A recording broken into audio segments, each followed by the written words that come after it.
Hello दोस्तों, welcome back दुदुन take channel. दोस्तों, आज हम बात करेंगे शॉर्ट सेलिंग क्या होता है, शॉर्ट सेलिंग कैसे किया जाता है, शॉर्ट सेलिंग में कैसे मुनाफा तय किया जाता है। हाँ दोस्तों, शॉर्ट सेलिंग एक मार्केट में बहुत ही रिस्क भरा सौदा होता है।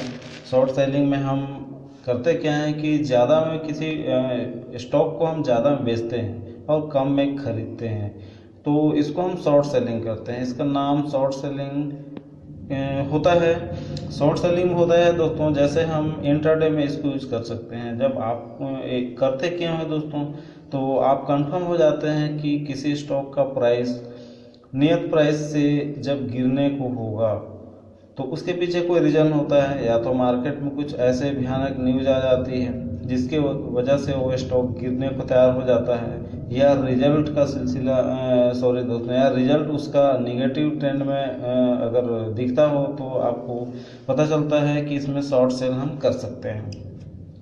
लेकिन दोस्तों, बिगनर्स आप हैं तो बिगनर्स के लिए ही वीडियो है। हालांकि जो इनमें जानते हैं शॉर्ट सेलिंग वो तो बहुत अच्छे तरीके से इन्हें कर सकते हैं मनी को। तो दोस्तों, इसमें मुख्य रीजन ये है, जैसे आपको टारगेट अचीव करना है।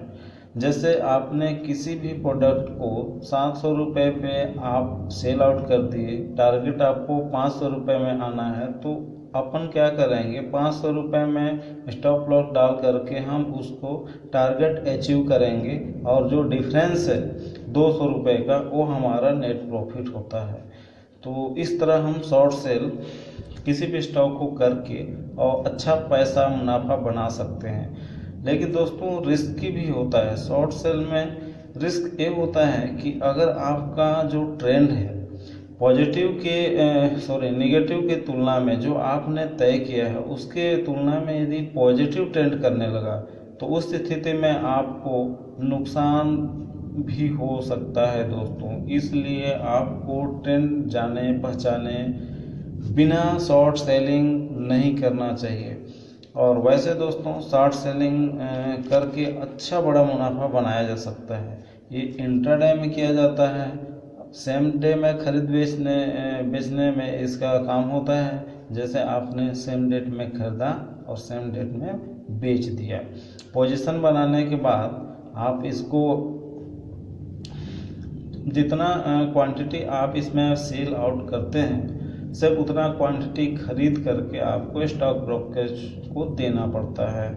तो इसमें दोस्तों क्या होता है, एमआईएस बेस पे होता है, मतलब हम इंट्राडे में इसको हम कर सकते हैं। पर इसमें मुख्य रीजन ये है दोस्तों कि आप जब भी शॉर्ट सेल के पोजीशन बनाएंगे, शॉर्ट सेल में बनाने के लिए आप जितना भी क्वांटिटी उसका वैल्यू के सिमिलर आता है प्राइस, वो आपके डीमेट में पैसा होना चाहिए, कैश उतना उपलब्ध होनी चाहिए, तभी आप उतने रुपए का शॉर्ट सेल आप कर सकते हैं। दोस्तों, इसमें एक बात आपको बताना चाहूँगा, प्रॉफिट पोजीशन में तो आप शॉर्ट सेल का बना लेंगे, लेकिन इसको मेंटेन करने के लिए आपको स्टॉप लॉस भी डालना होता है। स्टॉप लॉस डाले बगैर आप शॉर्ट सेलिंग की पोजीशन बनाएंगे तो काफ़ी रिस्क भरा पोजीशन रहेगा। ऐसी स्थिति में आपको जब कभी भी शॉर्ट सेलिंग का आप पोजीशन बनाएं तो स्टॉप लॉस मेंटेन जरूर करें। स्टॉप लॉस में क्या होता है, जैसे इसका रेट मान लीजिए आप पॉजिटिव की तुलना में नेगेटिव की तुलना में पॉजिटिव की तरफ अगर जाने लगा, तो उसमें कुछ नियत राशि पर क्वांटिटी के हिसाब से आपको लॉस होना चाहिए और क्वांटिटी परचेस हो जानी चाहिए। और अगर लॉस हुआ, अगर आपकी टारगेट अचीव हो जाता है, तो उसमें क्या डिफरेंस रहेगा उस प्राइस को भी आपको वहाँ मेंशन करना पड़ता है, जिसको हम स्टॉप लॉस बोलते हैं। स्टॉप लॉस लगाना भी बहुत बड़ा रिस्क काम है। आपको जब तक ट्रेंड की स्टडीज करने चाहिए, आप ट्रेंड का जो कहाँ पे स्टॉप लॉस सही स्टॉप लॉस देना है, वो अगर आपको कंफर्म नहीं रहेगा तो स्टॉप लॉस को हिट कर देगा और आपको वहाँ पे भारी नुकसान हो जाएगा। और ऐसी स्थिति में आपको स्टॉप लॉस लगाने से पहले, शॉर्ट सेलिंग करने से पहले सारी टेक्निक की प्रारंभिक जानकारी आ जानी चाहिए। दोस्तों, अभी हम बात करेंगे शॉर्ट सेलिंग में जैसा कि मैं आपको बताया, जैसे अभी कंपनियों का रिजल्ट का सिलसिला जारी हो गया है। कल आपने देखा विप्रो का रिजल्ट आया। विप्रो का रिजल्ट पॉजिटिव है, बट पिछले ग्रोथ से 4% या कुछ सिमिलर नेगेटिव आया है। बाकी कंपनी प्रॉफिट में ही है। तो और उस पर डिविडेंड बोनस किस चीज़ का अनाउंसमेंट नहीं हुआ है। तो इस तरह और भी कंपनी, जैसे आज मैं वीडियो बना रहा हूँ तो आज आपका टीसीएस का रिजल्ट आना है। और ये होता है दोस्तों, मार्केट क्लोज होने के बाद ही टीसीएस, इन्फोसिस रिजल्ट या ये आपका विप्रो रिजल्ट आउट करते हैं। तो शाम तक संभवतः रिजल्ट इसका आ जाएगा। तो दोस्तों, पोजीशन में शॉर्ट सेल आप इस तरह बना सकते हैं। शॉर्ट सेल बनाने के लिए आपको क्वांटिटी में जा कर के पहले तो स्टॉक को बेचना होता है, और उतनी क्वांटिटी गिरे हुए रेट पे आपको खरीद के देना पड़ता है। ज़रूरी नहीं है गिरे हुए रेट, मार्केट अप ट्रेंड चला गया तो आपको हायर प्राइस पे भी मार्केट से खरीद के देना होगा। लेकिन इसमें दोस्तों, अगर मार्केट 3.20 और 3.25 के बीच में अगर आप नहीं खरीद पाते हैं तो ब्रोकरेज हाउस उसको खुद ही ऑपरेट कर लेते हैं। वैसे स्थिति में आपको कुछ चार्ज भी प्रोवाइड कर सकते हैं। तो इसको करने के लिए आप MIS में लिमिट में क्वांटिटी रेगुलर डे पर बाय कर सकते हैं, और सेम प्रोसेस में आप एग्जिट भी कर सकते हैं। तो शॉर्ट सेलिंग का मतलब है दोस्तों, ज़्यादा में बेचो और कम में खरीदो। मेन फंडा एक है। दूसरा बात कर रहा हूँ दोस्तों, जैसे BTST का नाम भी आप सुने होंगे, बाय टुडे सेल टुमारो। तो इसमें होता है दोस्तों, जैसे आज खरीदो कल बेचो। इसमें टाइम रहता है, जैसे 3:20 में आपको खरीदना होता है। CNC मोड में भी आप ले सकते हैं। और कल आप मतलब अगले दिन आप 9:30 बजे 10 बजे मतलब 12 बजे तक मार्केट खुलने के आवर में आप उसको सेल आउट कर सकते हैं। उस दिन अगले दिन आप पूरे मार्केट टाइम में कभी भी, जैसा आपको ट्रेंड पॉजिटिव दिखे तभी तो आप करेंगे। निगेटिव भी देखे फिर भी आपको करना ही है, क्योंकि उसका काम ही है, उसका नाम ही है बाय टुडे सेल टुमारो, मतलब आज खरीदो कल बेचो। उसको BTST के नाम से जानते हैं। 3 बजे तक आपको बेचना होता है, नहीं तो फिर SQRF अगर नहीं कर पाएंगे तो फिर वैसे स्थिति में आपको भारी भरकम चार्ज भी ब्रोकरेज लगा सकते हैं। इसके तुलना में इसमें एक तो ब्रोकरेज भी लग सकता है, दूसरा से स्टॉक का भी जो लॉस होगा वो भी हो सकता है। इसको लोग क्यों करते हैं, तो इसमें क्या है, होल्डिंग टैक्स। जैसे अपन CIS में किसी स्टॉक को होल्ड करते हैं और खरीदते बेचते हैं तो उस पर हमको टैक्स देना होता है। पर BTST जो स्टॉक में ट्रेडिंग आप करेंगे ना, तो उसमें आपको टैक्स नहीं देना पड़ता। लगभग टैक्स 50% उसका बच जाता है। किसी भी ब्रोकरेज लेवरेज भी इसमें, मतलब ये ब्रोकरेज जो है ना, कभी कभी लेवरेज देते हैं इसमें, और कभी कभी नहीं, लगभग इसे BTST में लेवरेज देते ही हैं।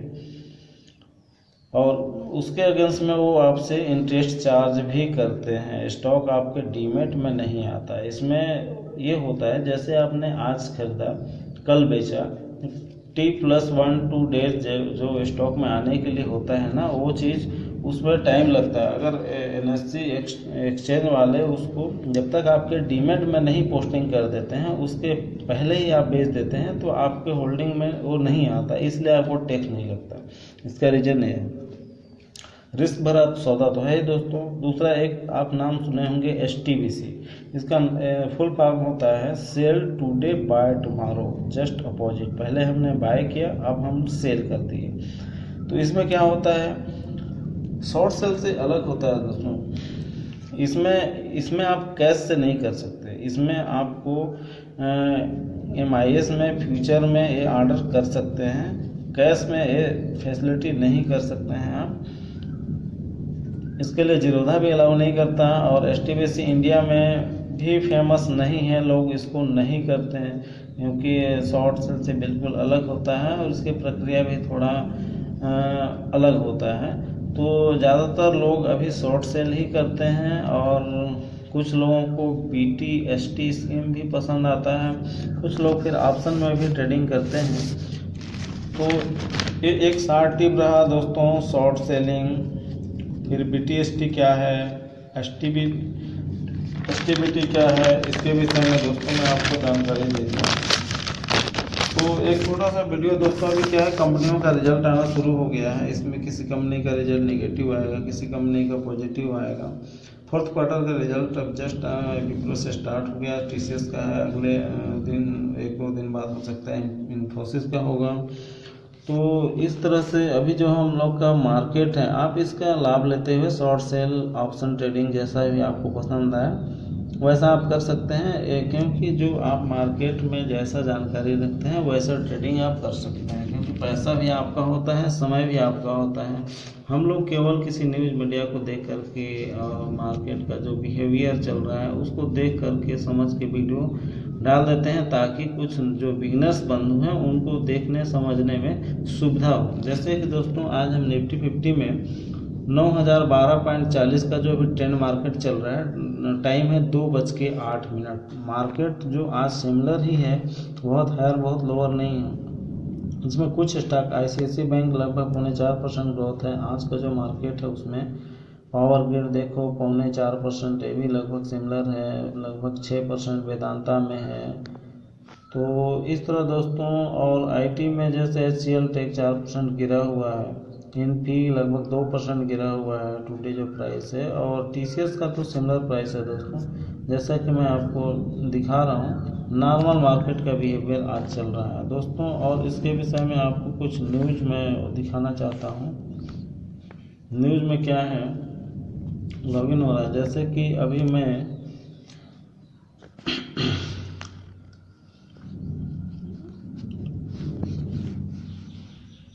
टीसीएस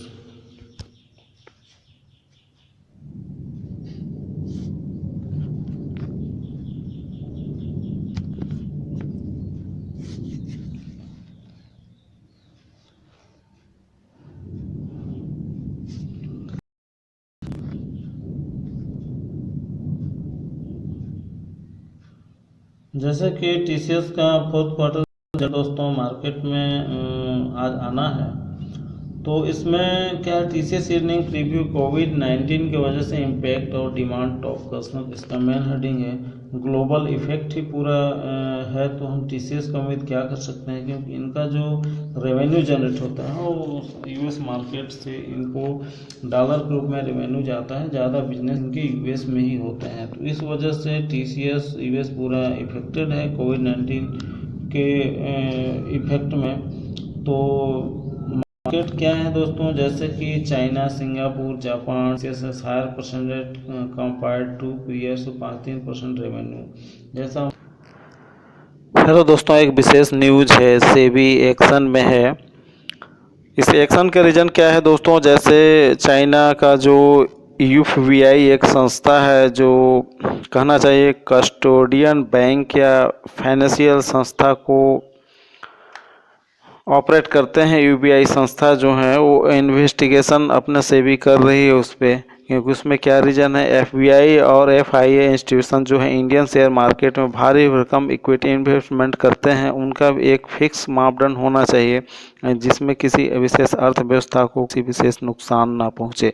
तो सेबी एक्शन में है, और एक्शन इस तरह से लिया जा रहा है कि इंडियन गवर्नमेंट और सेबी दोनों मिल के कुछ पॉलिसीज़ को ला सकते हैं, जिसमें एफआई को अपने जो इन्वेस्टमेंट का जो तरीका है उसको एक मापदंड पे रखा जाना चाहिए, जिससे उनको एकदम आसानी से यहाँ इन्वेस्टमेंट करने की अनुमति ना हो। तो ये चाइना से संबंध है, एक कस्टोडियन बैंक या फाइनेंशियल संस्था है यूबीआई, ये इस पे से भी एक्शन और इन्वेस्टिगेशन कर रही है। दोस्तों अभी हम बात कर रहे हैं टीसीएस के बात करें दोस्तों, तो हमारे पास जो 17 मार्च 2020 को देखा जाए तो डिलीवर्ड क्वांटिटी 57,13,269 है। सॉरी दोस्तों, एयरटेड क्वांटिटी है, और डिलीवर्ड क्वांटिटी 38,92,429 है। परसेंट रेशियो देखा जाए तो 68.13% आता है। इतने लोगों ने डिलीवर्ड क्वांटिटी अपने पोर्टफोलियो में रखे हुए हैं। दूसरी तरह अगर इस तरह से 17, 18, 19 से देखा जाए तो आज 15 अप्रैल 2020 है, जिसमें डिलीवर्ड क्वांटिटी 21,36,320 और रेशियो देखा जाए तो 44.87% है दोस्तों। अब इक्विटी के विषय में मैं टीसीएस का एक वो देखता हूँ। टीसीएस का कहना चाहिए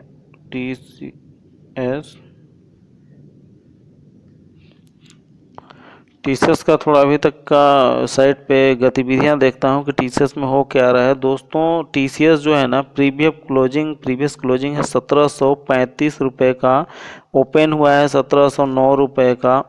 मतलब ये जो ओपन हुआ है ना, गैप डाउन ओपन हुआ है। हाई जो है दोस्तों ये 1764 रुपये 90 पैसे पे है और लो 1675 रुपये 5 पैसे बना डाला है। अगर ट्रेड क्वांटिटी देखा जाए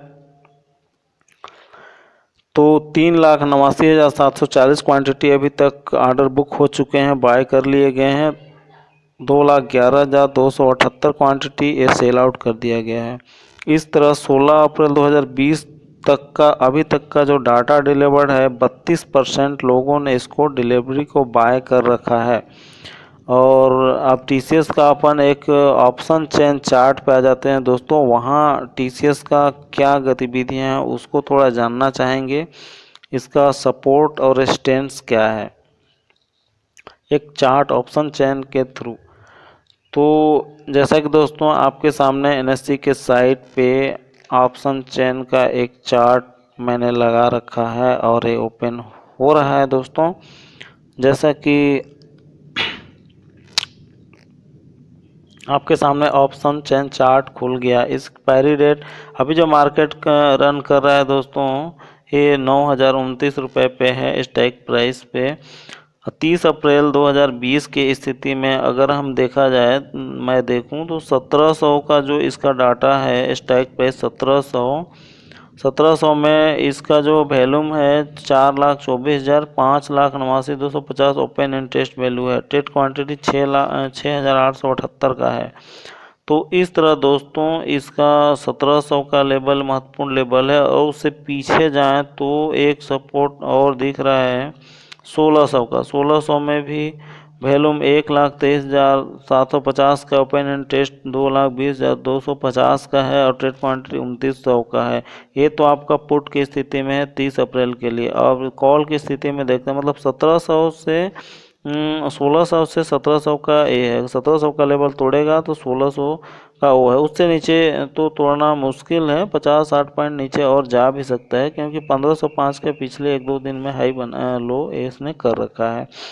और दोस्तों पुट की स्थिति में अगर देखा जाए तो इसमें लोगों ने पोजीशन जो बना रखा हुआ है वो आपका 2100। अब क्या है, ये डाटा बदल जाती है दोस्तों, जैसा ट्रेड लोग करते हैं आप डाटा बदल जाता है। 2100 का टारगेट के लिए इन्होंने पुट का कॉल का ऑप्शन रखा है, जिसमें 95,500 का ओपन इंटरेस्ट है और 11,750 इसका वैल्यूम है। और इससे थोड़ा पीछे चल के देखें, ये तो थोड़ा कम है, इससे थोड़ा पीछे है 2,27,500 ओपन इंटरेस्ट है, 32,250 का वैल्यू, ट्रेड 1,569 का है। तो ये 2,000 एक मान के चलते हैं, 2,000 इसका अधिक आने का उम्मीद है। उससे और पीछे चलते हैं तो 2,56,750 का ओपन इंटरेस्ट है, 1,01,750 वैल्यूम है और इसकी स्थिति में 1,900 का ए है। 1,900 प्राइस तक के लिए इन्होंने कर रखा। और थोड़ा पीछे चला जाए तो 2,58,750 67,000 का इसका वैल्यूम है और इसको अगर देखा जाए 1,800 का इन्होंने प्राइस सेटअप कर रखा है, इसका इन्होंने कॉल ले रखा है। तो ऐसी स्थिति में दोस्तों 18, 1900, 2000, मतलब शुरू से एक निष्कर्ष कंक्लूजन पे आए तो 1600 से 2000 के बीच स्टॉक आपको घूमता फिरता नजर आएगा 30 अप्रैल तक अनुमानित फिगर में। तो दोस्तों इस तरह आप 1600 1700 के प्राइस पे अगर मिल रहा है तो आप ले सकते हैं और ले लीजिए। और अभी आपको इसका डिविडेंड भी अनाउंसमेंट कर सकती है कंपनी। और वैसे तो अभी आईटी कंपनी में थोड़ी सी दिक्कत आ रही है, क्योंकि यस मार्केट में ही थोड़ी दिक्कत पैदा हो गई कोविड-19 के इफेक्ट में। सारे स्टाफ की छुट्टी है, लोग घर से अपने काम कर रहे हैं और मार्केट में थोड़ी सी मंदी है। और इस तरह आप स्टॉक अपने लंबे समय तक पोर्टफोलियो में रख सकते हैं। 2,000 का टारगेट अचीव होता दिखेगा। तो आप अपने विचार से स्टॉक को कंसिडर कर सकते हैं। आप चाहे तो ले सकते हैं, हालांकि वैल्यू थोड़ा सा हाई है अभी की स्थिति में, लेकिन लगभग 1500 के रेंज में मिलता है, 1500-1600 के रेंज में मेरे विचार में। तो इसको लेने में नुकसान नहीं है, क्योंकि जल्द ही 2000 का टारगेट अचीव करने में भी ये देरी नहीं करेगा। तो दोस्तों, वीडियो को क्लोज करते वक्त आपसे गुजारिश है, please like and subscribe. Thank you watch my video.